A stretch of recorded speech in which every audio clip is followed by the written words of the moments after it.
గుంటూరు ప్రభుత్వ ఉద్యోగులకు ఎలాంటి ప్రత్యామ్నాయం లేకుండా పాత పెన్షన్ విధానాన్ని కొనసాగించాలని ఆంధ్రప్రదేశ్ ప్రభుత్వ ఉద్యోగుల సంఘం గుంటూరు జిల్లా అధ్యక్షులు చాంద్ బాషా ప్రభుత్వాన్ని కోరారు. గత ప్రభుత్వం సిపిఎస్ రద్దు చేస్తానని చెప్పి జీపీఎస్ ను తీసుకుని వచ్చి ఉద్యోగులను మోసం చేసిందని దుయ్యబట్టారు. ప్రభుత్వ ఉద్యోగులకు పెన్షన్ ఇవ్వడం ఉద్యోగుల హక్కు అని సుప్రీంకోర్టు తెలియజేసిందని గుర్తు చేశారు. ఉద్యోగుల మనోభావాలకు అనుగుణంగా ఓపీఎస్ పెన్షన్ విధానం కొనసాగించాలని ప్రభుత్వానికి విజ్ఞప్తి చేశారు. ఉద్యోగులు విశ్వసించినట్లే ఈ ప్రభుత్వం జీపీఎస్ ను నిలుపుదల చేస్తూ ఈ నెల 12వ తేదీన జీవో ఇవ్వటం పట్ల ఆయన హర్షం వ్యక్తం చేశారు.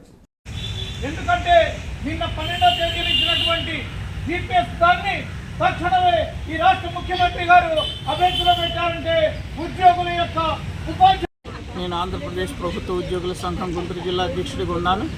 మరి ఈరోజు ఉద్యోగులకు శాపంగా మారినటువంటి పరిస్థితి ఏదైనా ఉన్నది అంటే సిపిఎస్ జీపీఎస్ అనే నేను అభిప్రాయపడుతూ ఉన్నా. ఎందుకంటే మేము గత 35 నుంచి 40 సంవత్సరాలు ప్రజాసేవలో మేము పనిచేస్తే మాకు ఎటువంటి పెన్షన్ లేనటువంటి పరిస్థితి ఈరోజు ఈ ప్రభుత్వాలు కల్పిస్తున్నాయి.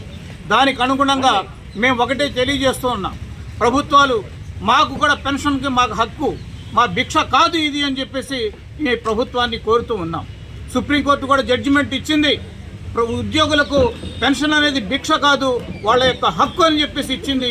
దాన్ని మీరు తప్పనిసరిగా గౌరవించాల్సినటువంటి అవసరం ఎంతైనా ఉన్నదని చెప్పేసి కూడా నేను ఈ ప్రభుత్వాలకు తెలియజేస్తూ ఉన్నాను. గత ప్రభుత్వం మాకు సిపిఎస్ను రద్దు చేస్తామని చెప్పి మోసం చేసినటువంటి పరిస్థితి కూడా చూసాం. రద్దు చేయకపోగా మా మెడకు ఇంకొక ఉరితాడు తీసుకొచ్చి జీపీఎస్ అనే విధానాన్ని పెట్టారు. ఇవి రెండు కూడా అన్నదమ్ములు లాంటివి, ఒకటి పోతే ఇంకొకటి, ఇంకోటి పోతే ఇంకొకటి, ఈ విధంగా చేస్తున్నటువంటి పరిస్థితి మేము అంగీకరించబోము. మాకు జీపీఎస్ అవసరం లేదు, సిపిఎస్ అవసరం లేదు, అసలు మాకు ప్రత్యామ్నాయమే అవసరం లేదు అనేది మేము చెప్తూ ఉన్నాం. మా యొక్క హక్కు పెన్షన్ సాధించడమే మా హక్కు. మీరే సామాజిక పెన్షన్లో 200 రూపాయలు ఉన్నటువంటి పెన్షన్ ఈరోజు 4000 చేశారు. మేము 40 సంవత్సరాలు ఉద్యోగం చేస్తే మాకు పెన్షన్ ఇవ్వరా అని చెప్పేసి నేను ఈ ప్రభుత్వాలను అడుగుతూ ఉన్నా.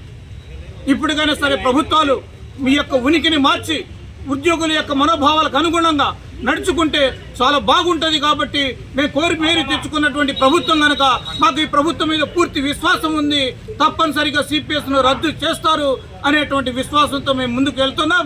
ఎందుకంటే 12వ తారీఖు ఇచ్చినటువంటి యాక్ట్ తక్షణమే గౌరవ ముఖ్యమంత్రి గారు దాన్ని అభ్యంతరం పెట్టడమే దీనికి ఒక తాత్కాలిక విజయం అని చెప్పి మేము భావిస్తూ గౌరవ ముఖ్యమంత్రి గారికి ప్రత్యేక అభినందనలు, కృతజ్ఞతలు తెలియజేసుకుంటూ ఇంతటితో ముగిస్తూ ఉన్నాం. Thank you.